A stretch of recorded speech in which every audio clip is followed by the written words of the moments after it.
So again, I want to thank everybody for being here today. I want to thank the two speakers of this morning. I think it was an incredible introduction to the rest of the day.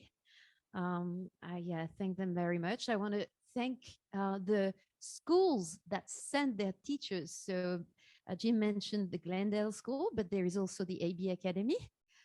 Maybe the teachers of the AB Academy, you want to raise your hands so that everybody sees you. Yeah, exactly. Yes, welcome.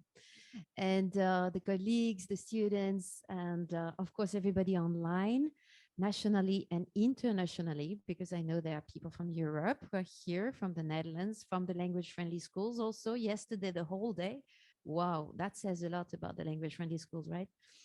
Okay, so now I would like to introduce you to the next workshop. So this time you are going to put to work. So yesterday we talked a lot about how Binogi was received and this call this morning too in the schools by the teachers and their students. And one of the things we heard a lot when we went to the school was, I'm not a math teacher. How can I teach math coming from an ESL teacher, for instance, or an FSL teacher? Or I'm a math teacher, not a language teacher. Do you recognize that? Right. I can't teach these students. I can't teach language. So today, three members of the team, one with a specialization in math education. Do you want to raise your hand, Dania? The other with a specialization in science education, May.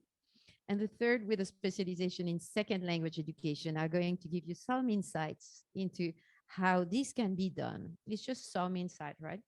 So Dania is a lecturer who teaches in the Master of Teaching program and educational consultant who works with multilingual teachers and students at AB Academy in Oakville. May is a doctoral candidate in the Educational Leadership and Policy program at OISE. And Leanne is a third-year PhD student in the Language and Literacy Education program. And she's passionate about technology and language education. And you are going to see that they are going to torture you. Okay. Thank you so much, Emmanuelle. Thank you, everyone. I guess it's a pleasure to be here today. And we're going to go a little bit over our plan. You can take a look at there. But first, we're going to start with a little video. One of our members, project members, Karam, who can be here today, will tell us about, will tell us about their experiences and why is it important to connect language learning with content learning. Hi, hello, bonjour, ahlan, marhaba. My name is Karim Noel and I am a FlexTime PhD student. My research interests lie in interlanguage pragmatics, interactional sociolinguistics, language assessment, and plurilingual/action-based approaches to language education.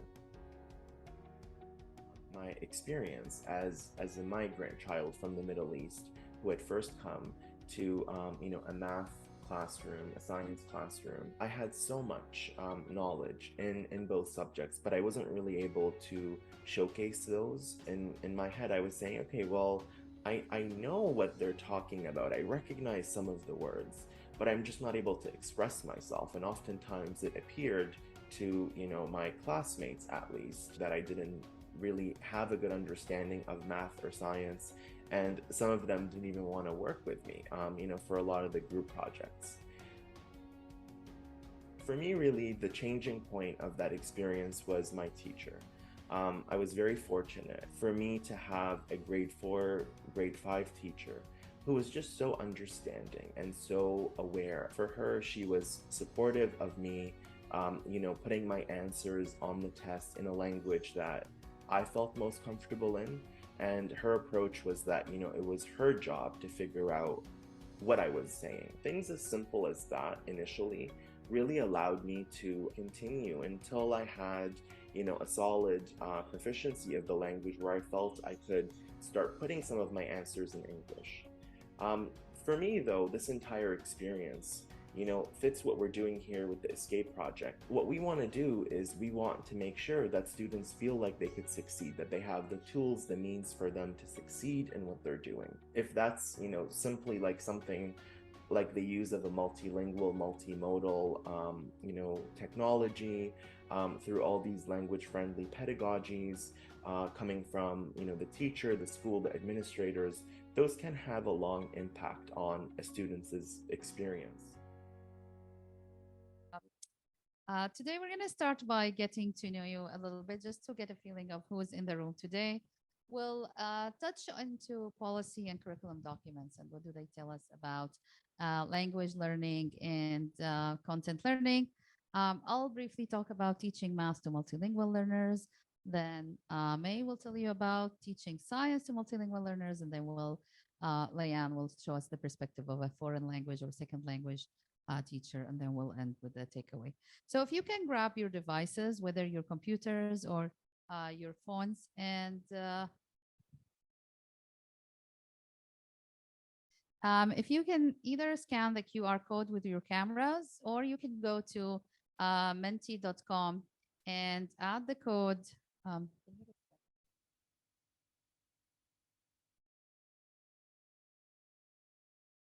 The code is 1148599. So you can either, in a second, we'll have the QR code on the screen, or you can go to Menti, MENTI.com, and then you can use the code 114-78599. And tell us a little more about your role. What do you do while you're here today? Working the code is menti.com 11478599. So I'm going to try to share my screen if it works. Hold on. Yeah. Okay. There we go.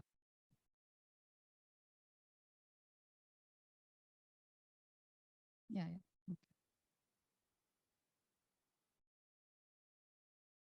Okay, perfect. So we have ESL teachers, second language education, doctoral candidates, professors, math teachers, research assistants, science teachers, students. My French is not great, so I'm not going to read that, but something to do with pedagogy and supply teacher. Sorry? School board consultant. Amazing. Thank you so much. And hopefully the translators got that already. So the code is, as you see here, 1147855, or you can just use your phones to scan the QR code. And then there is a couple of other questions that we can, oops, let's see if we can press that. You can answer. There's, I think, a couple of questions about what you know about the project and what you hope to get out of today's sessions.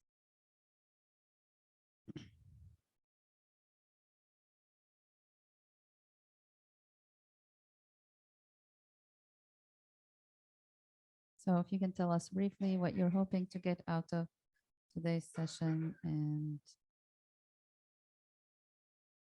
okay, so Menti's results here. Let's see the second one. You can tell us about what you are hoping to get out of today's session. So how Binogi can be applied, solving some problems, meeting new people, applying in class, and some practical strategies, etc. So hopefully we're going to try to delve into a lot of these today, but we'll be happy to check these again. Finally, would like to hear your insights about the Escape project website. I know Robin has mentioned some resources from the Escape project earlier. You've been hearing about the Escape project. If you don't, that's totally fine. It's just to give us an idea of who's in the room, how familiar are you with the Escape project website? And if you're not familiar, that's totally fine. It's okay.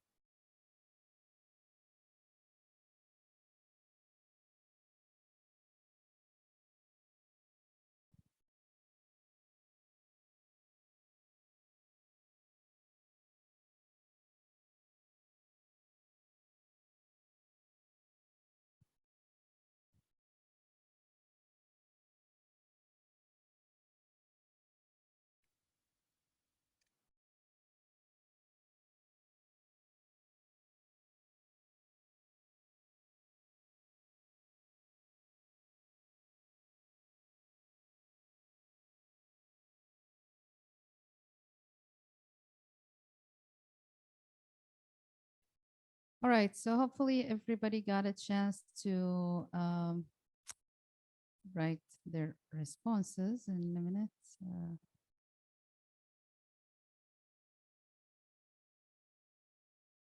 Perfect. All right.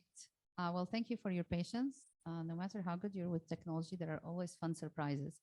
Throughout this presentation today, we're trying to answer these questions that you may have read when you checked the symposium outline. And one question was like, I am a STEM teacher, science, technology, engineering, math, and I'm not a language teacher. How should I involve language to support my students? So we'll try to attempt this. In the second part of the presentation, we're going to answer the question, well, what if I'm as English as a second or foreign language teacher? I'm not a science or math teacher, but I teach languages. How do you want me to support students in STEM?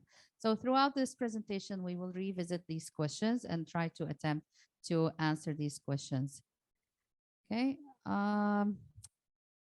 So before we start, maybe you want to take 30 seconds to look at your partners, maybe the person sitting next to you. If you're online, I guess you can type in the chat. And think about any policies where you teach or where you work. Are you aware of any policies that relate to teaching science or math to multilingual students? Are there any policies that relate to, how do we actually teach multilingual learners? Or in Canada, for example, they call them English language learners. How do we teach them STEM? Any policies? So 30 seconds, start now.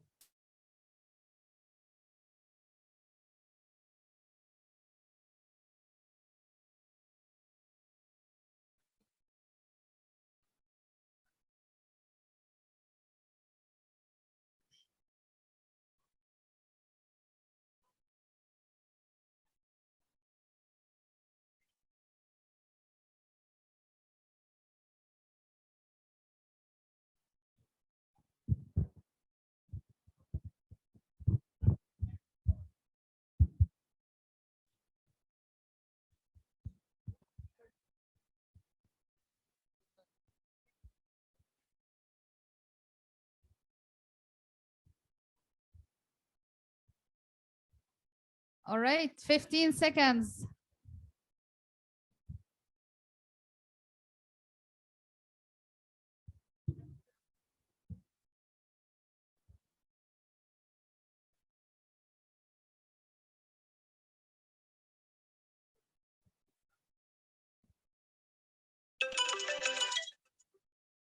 Okay. Okay, so maybe if you want to quickly raise your hand, just tell us of any policies you know around, and we'll be happy. Are you aware of any policies that relate to teaching content? Online, yes. I've seen one. Thank you. So we have one saying in the Ontario policy document as well as the curriculum itself. So thank you. That was great from Kerry. Anybody else want to share any international or local perspectives? Yes, thank you, Alex.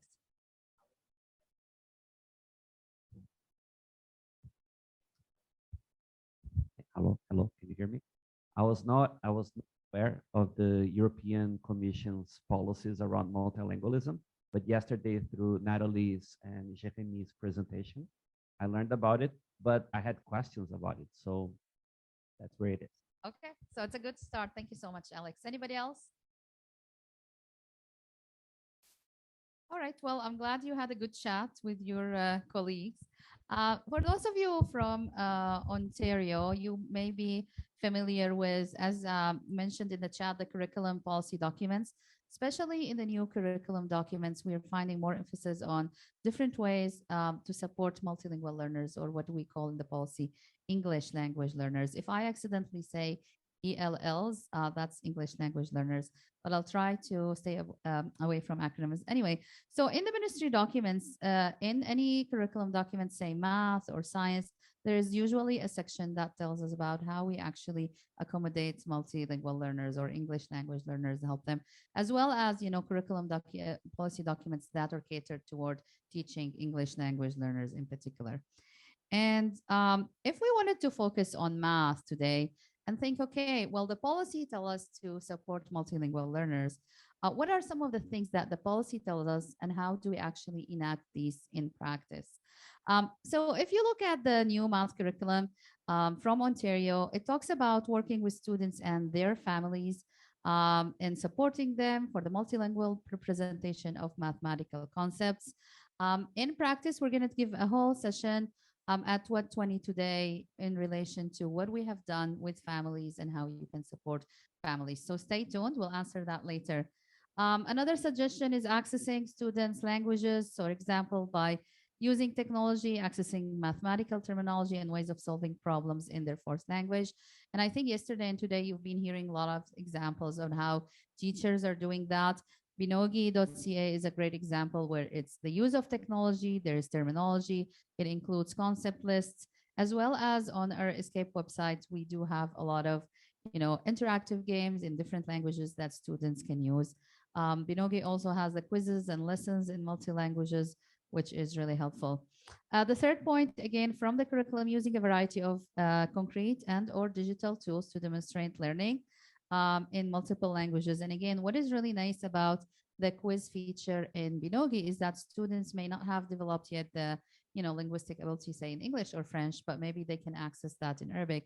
They can actually answer the quizzes in the language that they speak or understand, but teachers will have access to the results in the language that teachers understand. So it's a really good idea to allow students to actually demonstrate their learning in the language of their choice. A little brain teaser that I like to do, I find that this is always helpful to I mean, a lot of us here in the room are already here because we're passionate about teaching multilingual learners, but I feel this always serves as a nice reminder as to why it's interesting to think about multilingual learners and the processes that involve language as we solve something such as simple as this is a grade 4 math question. It's supposed to be easy, but let's hear your insights. We'll give you a minute if you didn't get the chance. If you don't have a handout, please raise your hand. I'll come around, give you one. I will put the question is on the screen for those who are joining us via Zoom. I'll see if I can actually put a link to the document in the chat for you, but I think it's clear enough. You can just answer these questions.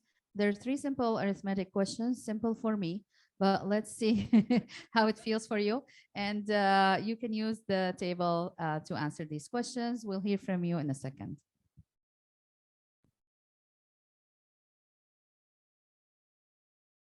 Yeah, all fine.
Okay, thumbs up if you have at least the first line done. Okay. All right, so 30 more seconds. It's okay.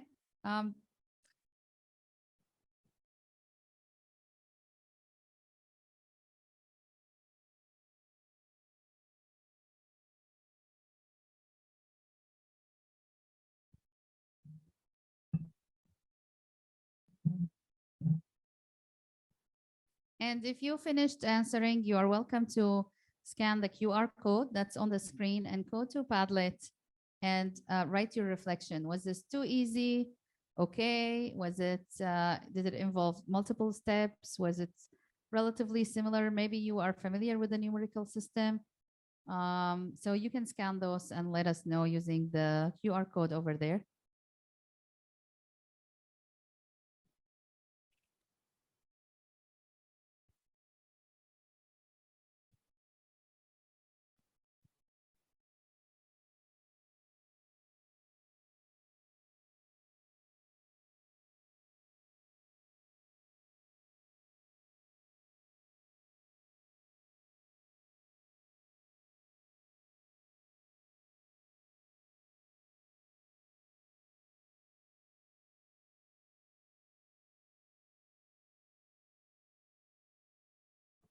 All right. So it's okay. If you didn't get to do them, that's fine. Anybody would like to volunteer to help me with the answer and how you did it? Okay. Thank you. All right. I have a guess. Okay. I think this exercise was given to us because depends how you read. If you read from right to left or left to right, the result will be different. Okay. So if I go with the first line, Sure. if I read from right to left, Mhm. it will be 2050 minus 500 plus 2000. And I read from left to right, it will be 200 plus 500 minus 3050. Okay, that's a good observation. Thank you. Okay. Anybody else is share observation or answer? Yes, Alex. There is one character that I believe it's a 2, but on the table it doesn't really appear. It is that a 2? Oh, that's a good one. Yeah, you're right. Is that a 2? Yes. Okay. I could not survive after That was not accidental, but you could see that we run actually in all of these issues with for ELLs. For me, I didn't even notice that.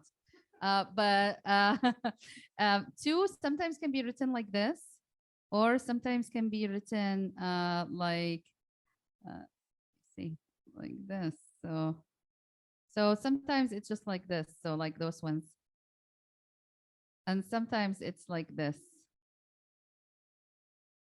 Yeah, it depends on what kind of, like there are different fonts.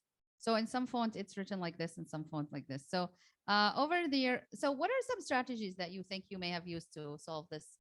That again, to me, I can probably solve this in 3 seconds. I'll show you how, but I'm guessing it's not that fast when you have to do coding. Yes.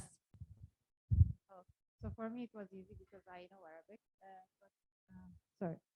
But translation helps.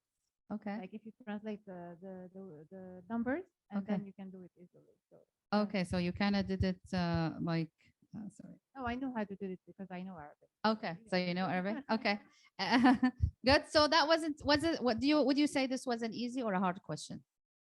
Easy.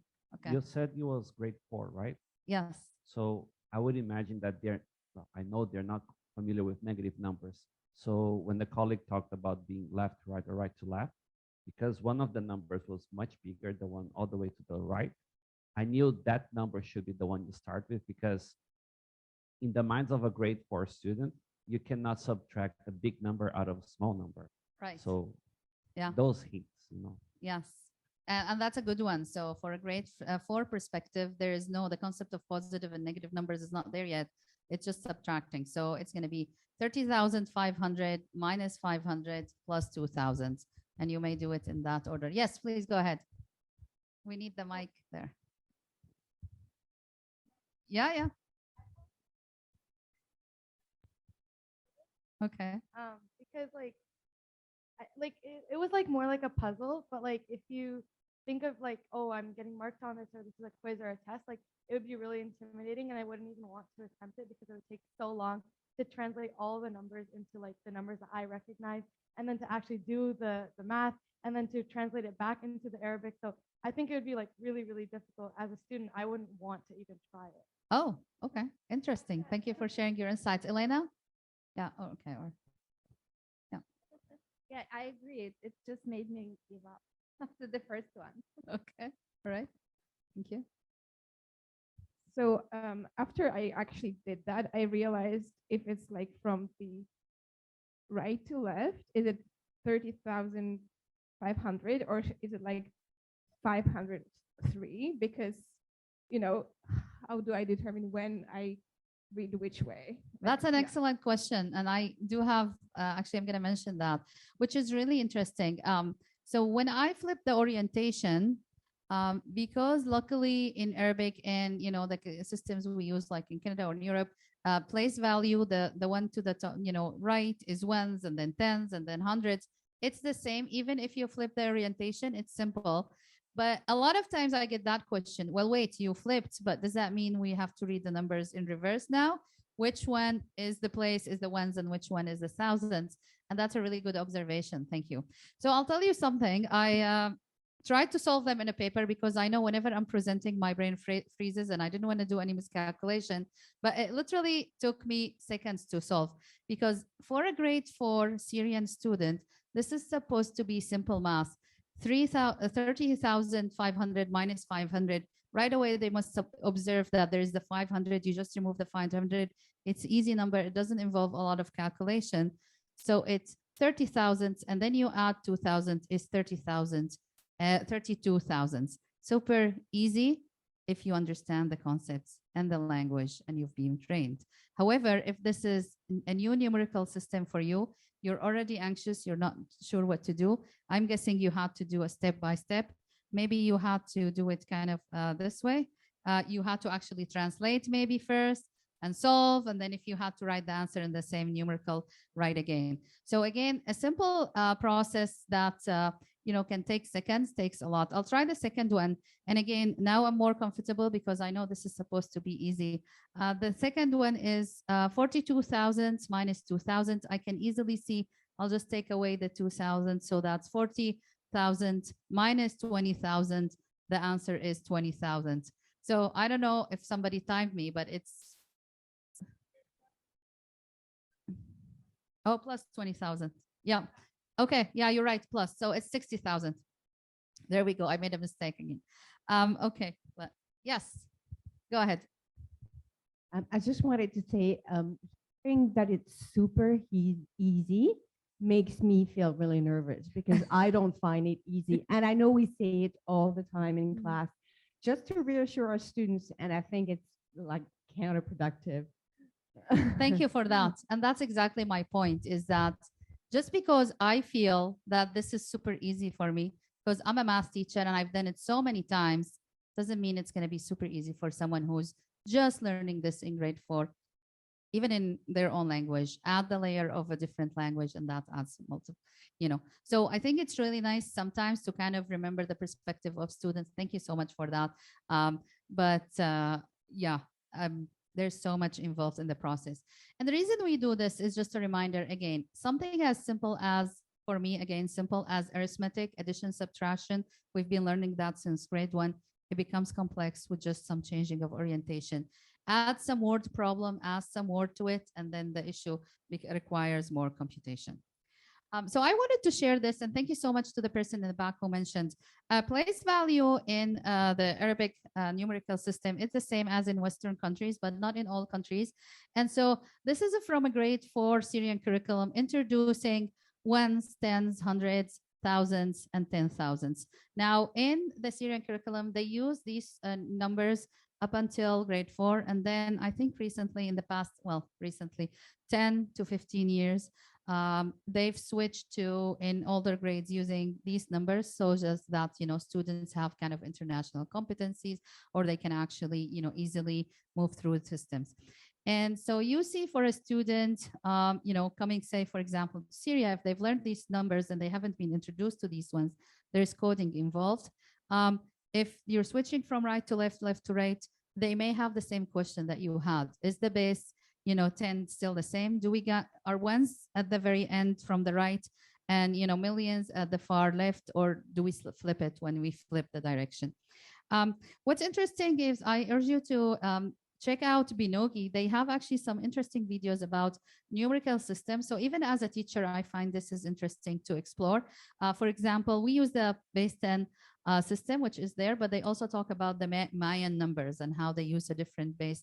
And this becomes also a good place for discussion about, intercultural understanding, or how different people may be doing math and fun ways to do math. More recently, I was working with a grade 9 student, and this is from TV. It's like an online class that teaches students math. And part of the grade 9 curriculum now that relates to algebra and coding involves switching from what they call the Hindu-Arabic Roman numerals to binary. And so students at the grade 9 level actually are practicing coding by switching, and they have to switch, like, if this number is 1 in, base 10, what is it in binary? Or if this number is 9 is base 10, what is it in binary?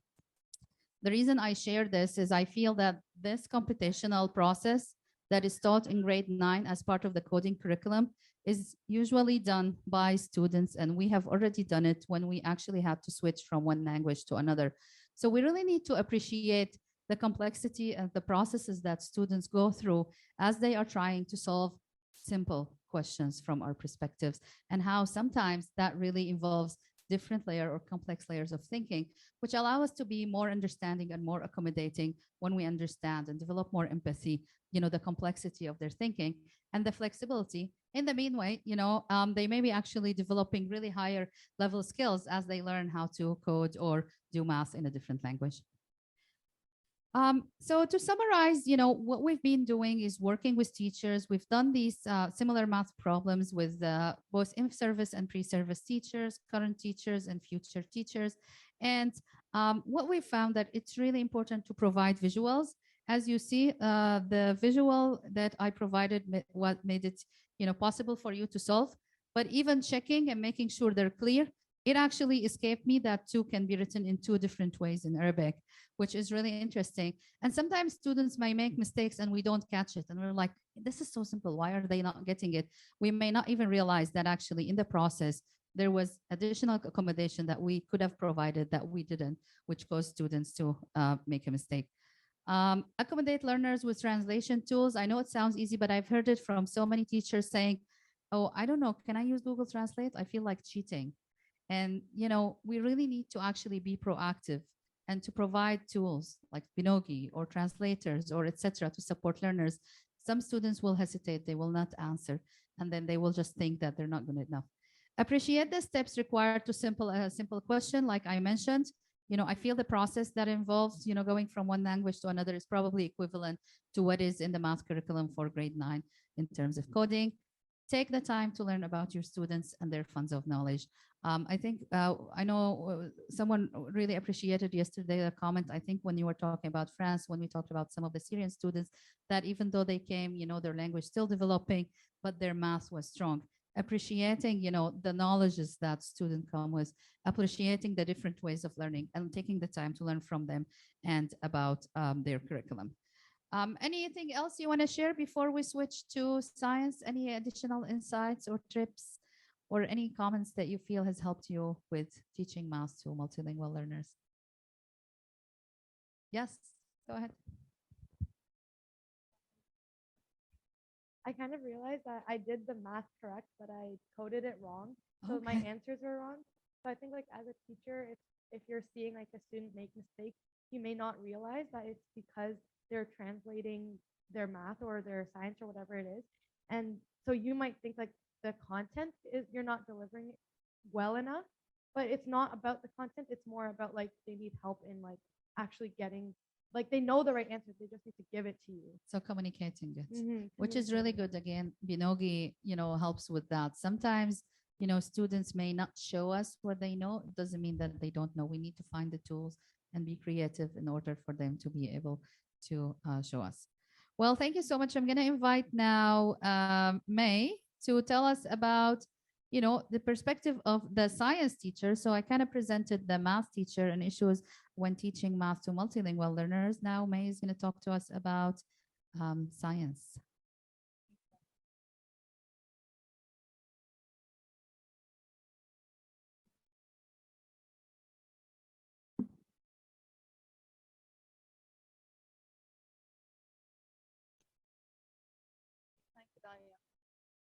Okay, hi everyone. So building on Dania's presentation, we will now shift our focus to look at language and STEM from the perspective of the science teacher. So if we look at, why do students not seem to understand what we are doing in the science class? We can offer some insights from the research. One is the language of instruction. So students with limited English proficiency may struggle to understand some technical and scientific terms. If we look at the prior content knowledge, so students may have missed some foundational scientific concepts in their prior schooling, and which they need to understand, the curriculum content. Also the pedagogy. So for example, students may have been taught those scientific concepts in a different way in their prior schooling, or For example, they have been exposed to different teaching styles. For example, in Syria, the pedagogical approach is more of a teacher-centered approach versus Ontario, which is more student-centered. So all of these are, things that contribute to why students don't understand what we're saying in the science classroom. And the last one is the cognitive load or overload. So this is when students are presented with more information that they can actually process and retain. So if you are, assigning them a task, when the demands of a task exceeds their capacity to actually process that information, then this is when there's, a cognitive overload. So I will share some insight from the research about the strategies for addressing gaps in the scientific knowledge. But first, let's start with a brain teaser. I cannot compete with Dania's brain teaser, but I'll try. So I'm giving you here an example of these terms. So DNA, deoxyribonucleic acid, chromosome, genes, alleles. So if you look at these, what do these terms refer to? How are they connected? And these are purely, like foundational scientific terms,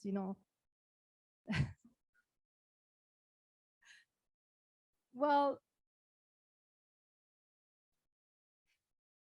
are they connected? Which would, like how? Can somebody share some insights? The first two, at least, are they connected? Yeah. Deoxyribonucleic acid is simplified as DNA. Yes. How about the other three?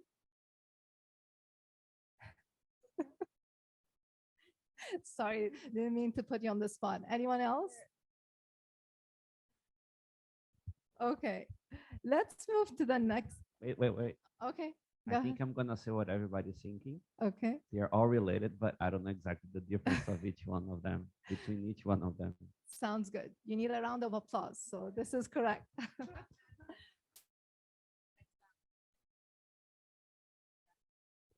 Exactly. So if we look at an image, and this is, a more familiar image. So it's, if you look at it, what comes to mind? What is this image for? DNA. So actually this image, so if you look over here, this is a chromosome. So if we kind of unpack it using the image, like this is a chromosome, which is made out of the DNA. So this is the DNA. So we can simplify this in saying to students, this is just a double helix. You can think of it as a staircase with the sequences making up the steps. And when we coil it all around a structure that you can call protein or something else, then we get this chromosome. Now, every piece here in this structure, in the staircase, like every small piece is a gene. So it's a sequence that encodes a particular trait. And in general, the DNA is the heredity material. It's what we inherit from one generation to the other. The last one, an allele, is just an alternative form of a gene. So it's what you inherit, for example, from your father versus your mother. So all of them are connected, but all of them are complex scientific terminology, which is very hard for a student to grasp. Using the visual makes it very easy or easier to understand those terms. Okay, so some strategies. So one strategy is to review the basic scientific concepts with the students. This is especially helpful for multilingual students who may have limited exposure to those concepts and terminology in their native language. The second strategy would be using, for example, formative bilingual assessment to identify gaps or areas of knowledge that requires more support, and for the teacher to differentiate the instructions accordingly. Another strategy is to provide additional support using multilingual and multimodal resources. For example, the concept lists that you have been hearing about in the presentation. So we created those to include the scientific concepts, their definitions in the language of instruction, and also in the home language. in addition to that, we added an infographic. So having the different modality makes things easier. And another strategy is using the visual aids. So you can see how looking at the image made it easier to understand the concept. Using explicit instructions, so step-by-step guide to students when we assign them tasks, for example, or when they have to do an experiment. This can be helpful as well, and more hands-on activities. Okay. So in our research, as part of our research, we have developed interactive, multilingual, multimodal, and multi-level resources. And it's great to hear Rob, for example, today saying that, they have used these resources in the school. So the first one that you can see here is an interactive lesson plan that we have. Actually, we have two types. We have the first one and the second one. So these include the key concepts. They include the learning objectives. They include a link to the curriculum. And they also include many interactive activities and links to the Binogi videos. So it's kind of like a complete package and a lot of resources and links. Another resource that we have developed is the concept list that I've been talking about. And you can see it here in the middle. You can see the first column, we have English or French. And in the second column, we have Arabic here. And the last one, we have beautiful pictures, screenshots from the Binogi videos that we have added to each concept list. And of course, you're saying Arabic because, my native language is Arabic here, but we have these in all of the different languages, according to the team members that we have. So another resource that I want to add is this one. These are interactive games that we have developed, and these can be used as diagnostic and formative assessment. So for example, if a teacher is teaching electricity, she or he can look at the lesson plan, and they can use these in order to deliver many of the key scientific concepts to the students. They can use the concept list, but again, they can use the last one, which is this one, as a fun way to actually for students to collaborate in class. So if we look at the dialogue card game, and this is based on a Binogi video, I think it's called Combined Heat and Power Generations. So if you look at this card game, the card game has instruction in both English and in Arabic. So English and another language. And each card game has a statement on it written in English and in Arabic as well. So instructions asking the student to guess if the statement describes static or current electricity. The student will turn the card to know the answer. So using this game will help teachers support their students and helping them in building their scientific vocabularies in an engaging way. Also promoting collaborative learning. So for example, the teachers can assign groups of students with different language backgrounds to work together on this and discuss the different scientific terms, giving them the opportunity to practice their language skills in a supportive environment. And as we said, they can use it as a diagnostic and formative assessment. Okay, so moving to the next slide, in translating those scientific concepts, it's really important to pay attention to the meaning of the words and how they fit into the cultural context of the language in question. So one example here is the taxonomy, or the taxonomic classification of living organisms, which organizes living organisms using a hierarchical model based on their shared characteristics, starting with a domain, which is the highest rank, followed by kingdom, phylum, class, order, family, genus, and ending with species. Now, before I talk about this, I'm going to ask you to share with us the translation of the word taxonomy in your own language, or to tell us if you're familiar with the word in the first place.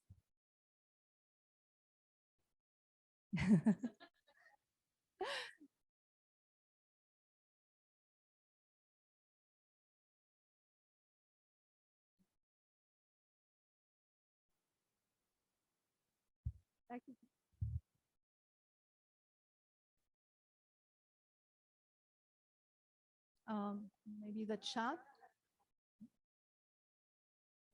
Oh, okay. Zahra? Yeah, I'm Yeah, go here. ahead. Yeah. So I think it means like um, a group of different What things. is the word? Taxonomy Yeah. you're talking about, and in Persian it is dastabandi. Okay. Anyone else?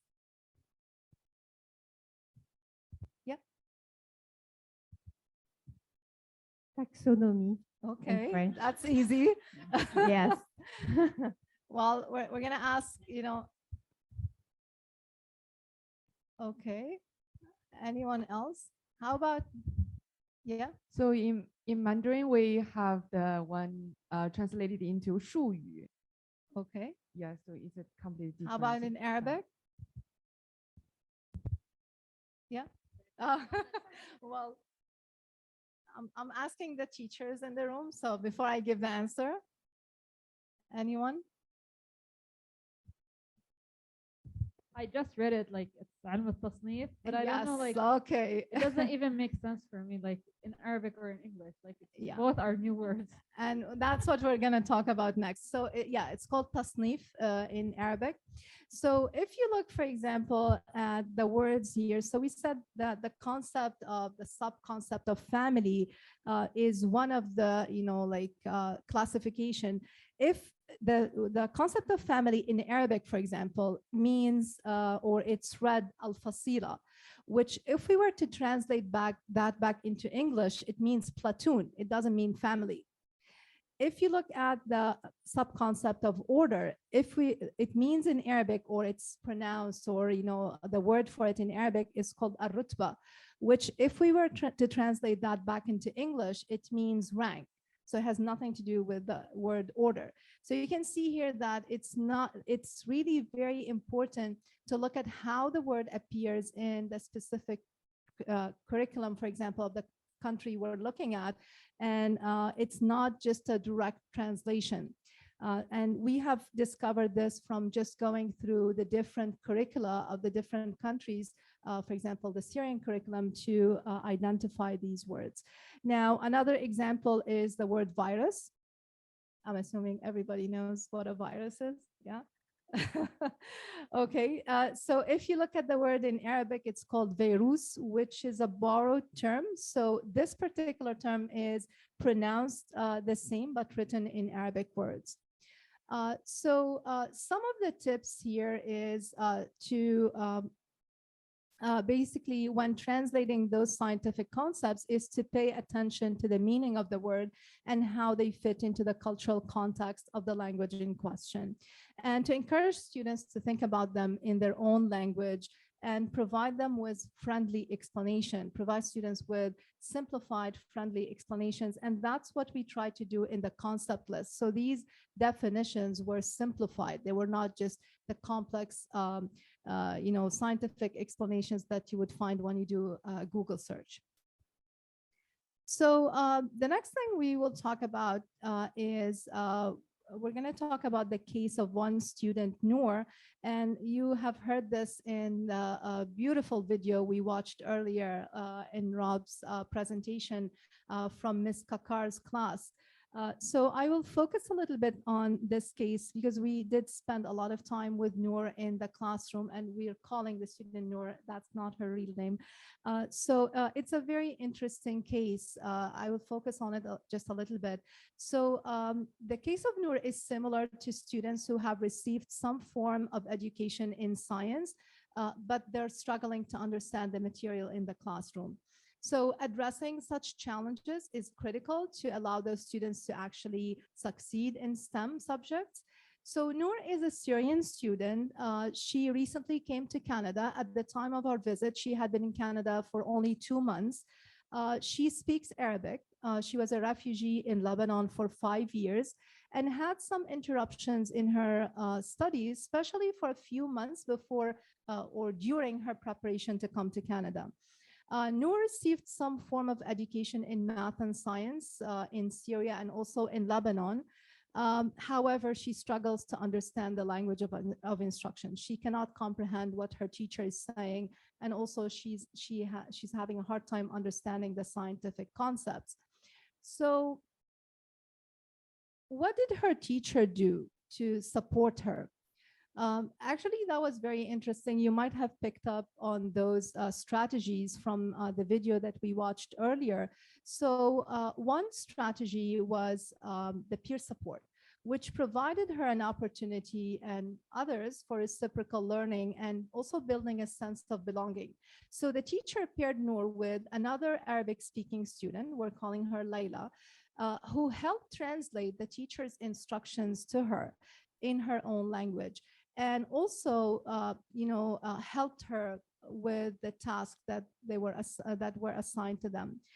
So the peer support was very important. However, the teacher mentioned to us that she could not pair Noor with any Arabic-speaking student in the classroom because of the differences in dialect. So Noor does not understand all dialects of Arabic. So she had to, find a student, Layla, who's from Iraq, and like the dialects are, close between Syria and Iraq, and this way she was able to help her.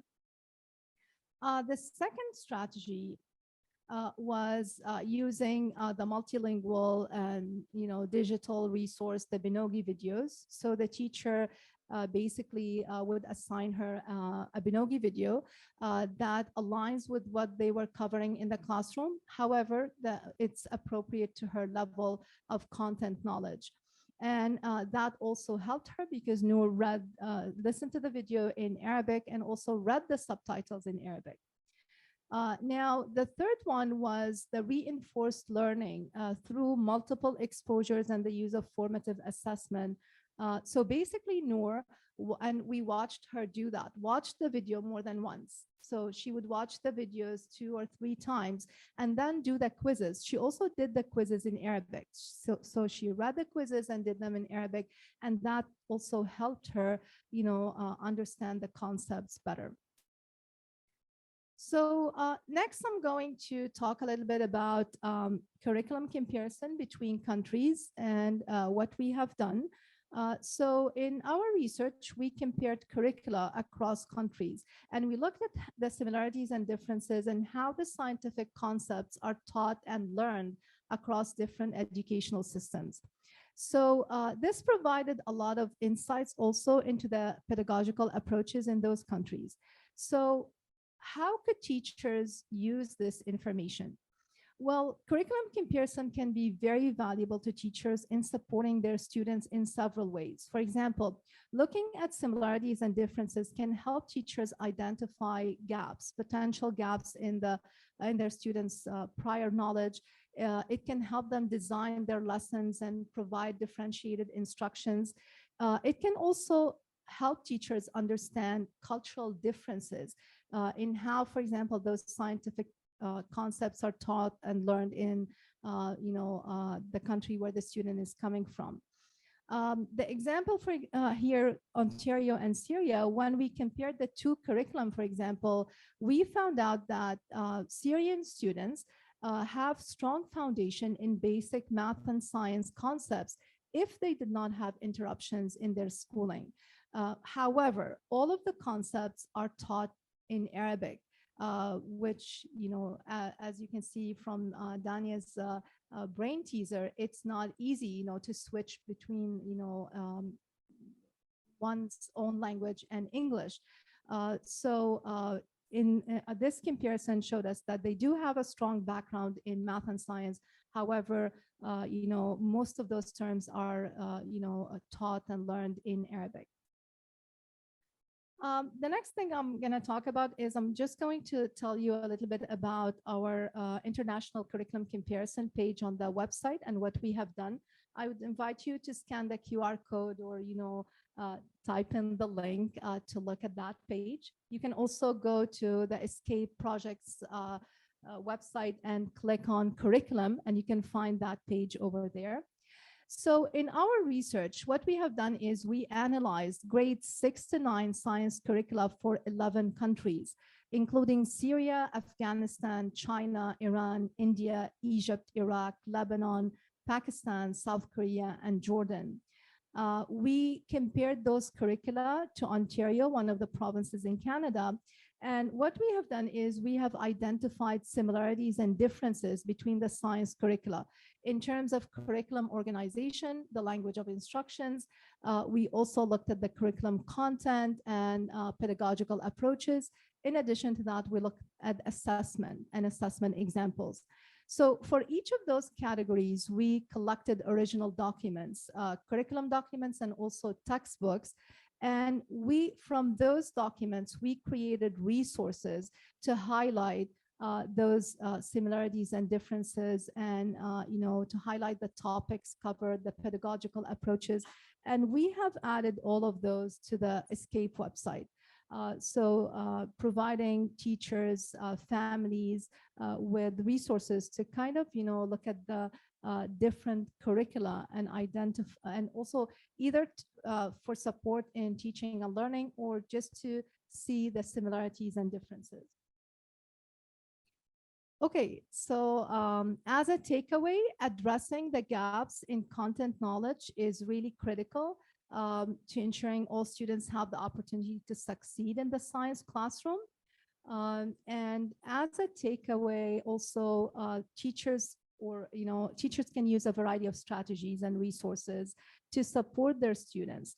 Again, as we mentioned, students have different learning needs and backgrounds, and they need differentiated instructions.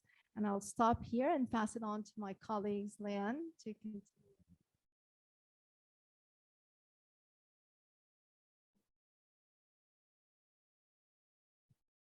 Okay, awesome. So thank you so much, Dania and May. I'm not sure if any of you in the room are feeling a little lost from all the math and science. Anyone a little bit more language might be your expertise? Oh, okay, I'm not alone. Cool, awesome. So as we continue here, I'm going to switch the perspective just a little bit and speak of from the language teachers, or those who say, oh, I'm more of an additional or second language teacher. But right before I do continue, that timer there is also just giving me a good idea that maybe we should just take a minute and stretch. Oops. There we go. Okay. So I have a minute here, a minute timer that should start. Oh, it's starting. Okay, perfect. Yeah. So just stretch your arms. That cross brain action, stand up, bend down, it's always good, right? It is good. Yeah. Oh no, my timer stopped. We're getting an extended minute here. Oh, there. Oh, now, yeah, there. That's the real timer. Awesome. We can even yawn. That's okay. I did see a few, and I think in an all-day conference, it's expected, especially those of you who are sitting in the sun. It's warm and cozy. Yeah, the beautiful views up in this room. Awesome. Okay, so that is our little 1 minute stretch here. So I'm just going to take a couple minutes to address kind of the question from another perspective. So this is the perspective of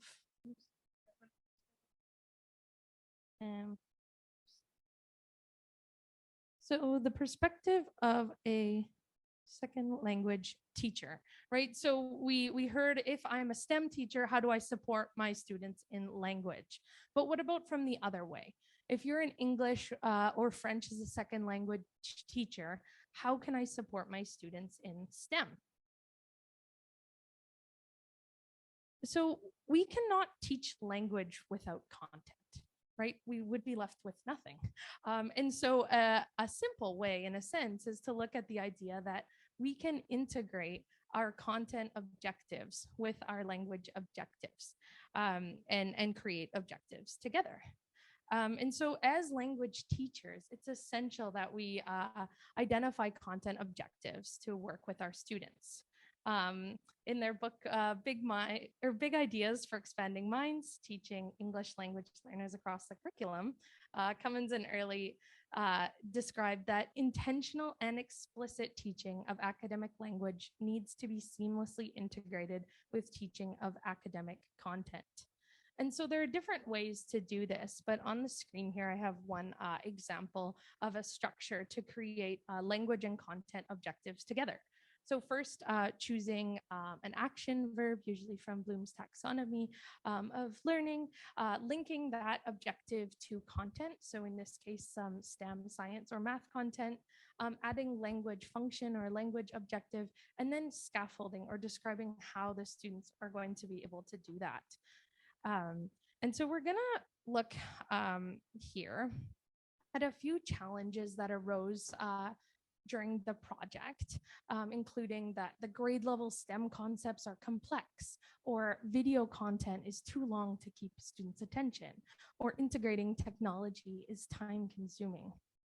Teachers participating in our research developed innovative strategies and they utilize multimodal and tech resources to support their multilingual students. So I'm going to walk with you through what we've learned from our participating teachers and introduce a few other AI and technology tools that can help address these. Before we can look at addressing these challenges, we need to understand what makes a text, so either oral or written, difficult to understand. So what makes something difficult? What makes a text difficult? Rosalia has a mic. If you have some ideas, shoot up your hand. What makes something difficult? Language, but more specifically, what about language? Grammar. Okay. Vocabulary. Vocabulary, yeah, concepts.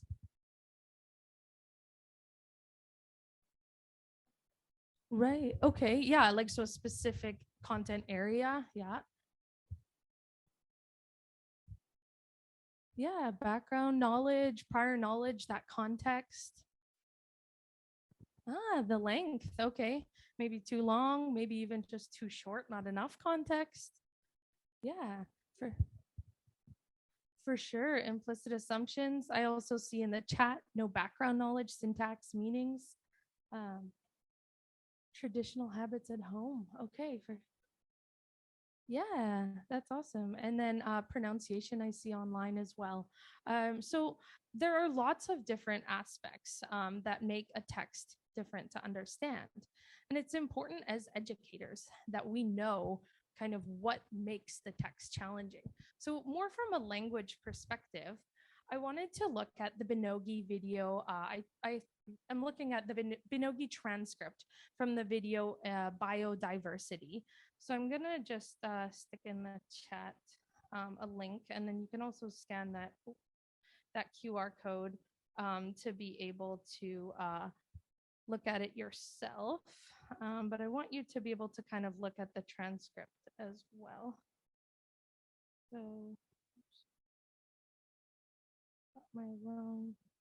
Yeah, the QR code's kind of small. Am I wrong? Okay, Dania's gonna stick in that link for the Binogi video biodiversity into the chat. So you can kind of see, but I stuck it into an app called Rewordify. Has anyone here heard of Rewordify? Okay, so a few of us. Awesome. Yeah, thanks, Dania, for those online. So Rewordify helps you understand the text and provide some valuable information about the actual content of the language that's there. It does provide a whole lot of different statistics, but I'm going to focus on the three here that are in boxes. The first is a read score, but it's actually, so it's a Rewordify estimated average difficulty score. And so Rewordify, the app itself, has created a scoring system, and it works with word frequency. So how likely it is that the students have already been exposed to this language. Is it a frequent word versus not at all? And so there's a scale between 100 and 2000. Then there are two kinds of FLESH, reading ease score and the FLESH-Kincaid grade level. And those two different scales consider two things. They consider sentence length and also word syllable count. And so they use mathematical formulas to create those, but they both posit that longer sentences and more syllables make a text more difficult to read. So those are the two kind of things. And the Flesch-Kincaid grade level does refer to the United States grade levels. So just to be aware in whatever educational context you're in. One other number, just to draw your attention, is the lexical density, and it's the number right below there. So in the Binogi video biodiversity, it has 47%. So that refers to the number of lexical words, which are informational words, and they give the text meaning, as opposed to the non-lexical words, which are sometimes called function words, which serve more grammatical purposes. So you could say that a text with a high lexical density is more informative or descriptive. And so the app shows different, a lot more analysis and stats, and you can explore that more. But it's important to know how difficult the text is and what makes the text difficult. So if we want to break it down, Rewordify gives you different options for how difficult or how easy you want the text to be broken down to. And it actually breaks down difficult words. And there's different levels that you can choose. But if anyone has pulled up or clicked on that transcript from biodiversity, I'm not sure if anyone has pulled it up maybe on their phone. Is there any words that you think might be difficult or targeted by Rewordify? So, rainforest. Okay, that could be a more difficult concept. Bustling, yeah.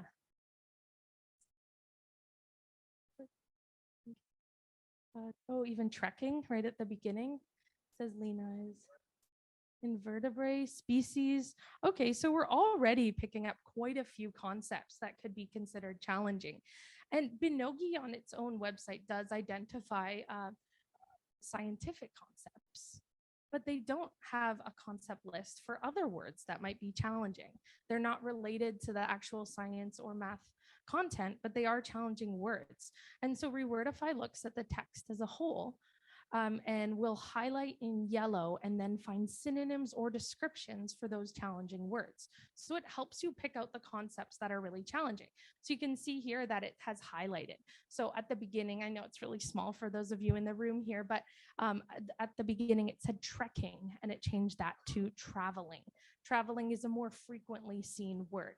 And then I think next, so they say related to areas near the equator or hot and humid. So those different words that it describes helps you maybe solidify what you've already known, or would be the more challenging ones. So if you look kind of on the screen, I wonder if the ones that Rewordify chose as the difficult words are the ones that you already identified, whether they're scientific, in this case scientific, or they could be mathematical, or just difficult grammar wise, right? And part of the story that is on Binogi. So understanding the difficulty of the text is really important, whether you do that on your own or you do find a free app like Rewordify that can help support you understanding it, because now these words can be targeted as concepts to unpack, just like Dania and May had both mentioned, that are really important to kind of pre-teach and scaffold. So as we understand how difficult it is, the content, then we can begin to address some potential challenges. So the first one is complexity, which we've been talking about before, that science and math is complex, but it's so much more than just a science or math term, right? So when we are addressing complexity, that pre-teach, scaffold, and take your time is so important. It helps reduce that cognitive load when students are going to watch the video. Here's some examples of how we've seen teachers in the research project scaffold language. So we've seen that the concept lists or multilingual other dictionaries, for example, one teacher said that they used Book Creator, and the students would write the word in English in their first language and then add a picture to show meaning. They would also record their voice saying the word in English and their first word. So this is using, I'm not totally familiar with the app Book Creator, but of course there's so much technology to just work on those concepts. Then you can also see on the right is another one of those concept lists that students have actually filled in the middle column with their own language. And so to just focus on the concepts will reduce the cognitive load later when you're actually watching the videos. Some other challenges that we learned about were maybe the language, of course, the language of instruction, and also the speed of the video. So how's Binogi helped with that? There's functions, and I'm not going to go into a lot of detail because Robin helped explain to us in the morning, and we've seen that Binogi does have tons of tech tools to slow down or speed up the videos, and also you can change the audio language or the subtitles to support that content learning. Here's just another screenshot that shows the features at the bottom of the video. Sometimes the length of the video, we mentioned someone had thrown that out, that the length might be a challenge. So maybe if it's too short, there's not enough context, can be challenging, but also videos can feel long. So teachers have also reported that for some students, it's hard to keep their attention. So how did they address that challenge? There's a few different ways, but one is to chunk the video into sections, and another is to use other multimodal support. And so by printing other materials to go along with the video, or creating pauses throughout a video. One teacher did say, they said, when watching the videos, the attention span is very limited. I need to stop every 2 minutes. But if they have to fill something in, they will pay more attention. Worksheet and handout pieces are great to attach to the activities. So I did want to bring your attention back to Rewordify, because I did mention that it helps you understand the complexity of the text, but it does more than that. It also allows you to, once it has pulled out those different vocabulary words, so in this case, it pulled out 20 words from my Binogi video biodiversity, it allows you a whole bunch of different activities that you can just generate and print. So it makes a concept list without you having to copy or paste anything. It also creates little quizzes or close activities, fill in the blanks, and those you don't even have to do anything. You can edit them, but it does just print it for you, and even an answer key. So just for those two teachers who are thinking, oh, that's great that I know about the text, but now it's more work. Well, it actually helps create activities for you to reduce that workload as well. Another activity I just wanted to touch on, I don't know if anyone has heard of ChatGPT. I feel like it's been everywhere lately, right? And I mean, the power is in the prompts that you give it. I told ChatGPT that you're my teaching assistant. So you're going to help me create activities for my multi-level classrooms. I have some readers who are going to watch this video and they read at a grade 7 reading level, others at a grade 9 reading level. Can you help me create some questions, some multiple choice questions at that specific reading level on this Binogi transcript?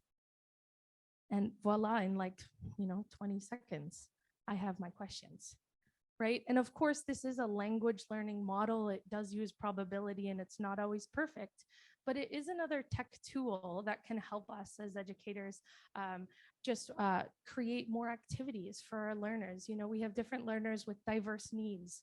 We heard Priyanka speak about how her students just have such diverse needs. Some are done 20 minutes early and some are still working on it, right? So if you do have learners that need more positive reinforcement activities or different activities, you can try some other innovative technologies.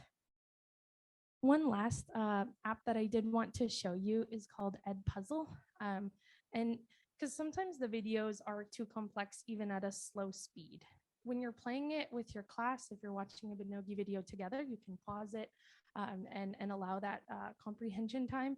But one app is called Edpuzzle. And so if you have access to a video or it's on YouTube, you can put it into Edpuzzle and create these pauses where you ask questions, multiple choice, open answer, or even add an audio or written note to your students. And as they watch the video, it automatically has those pauses in there to just break up the video. You can also do this with or without the app, but I just wanted to introduce how technology can be helpful. So as I discussed, these are kind of the three challenges that we looked at. And just there's a quote there from another participant in the research that they talk about. One student noted how their comprehension was significantly improved after hearing the video in Arabic. And it also helped make connections between prior learning and new concepts. So our teachers are really innovative, and we got to learn a lot from them. And they have used so many different resources, those that we've created in the project. We also did create new resources at the request of teachers in the project, which is great, that the flexibility that we have as researchers with a really big team that is really multilingual. So by scaffolding that language, using the features on Binogi, and then looking at new technology and multi-modal activities, we were able to just easily confront those challenges. And so you don't have to be a STEM wizard to be able to support your students with the complex language and concepts that come from those math and science classes. And you know, focus on the language and communicate with your colleagues. And then we can know how we can all, you know, support each other as educators. Thanks.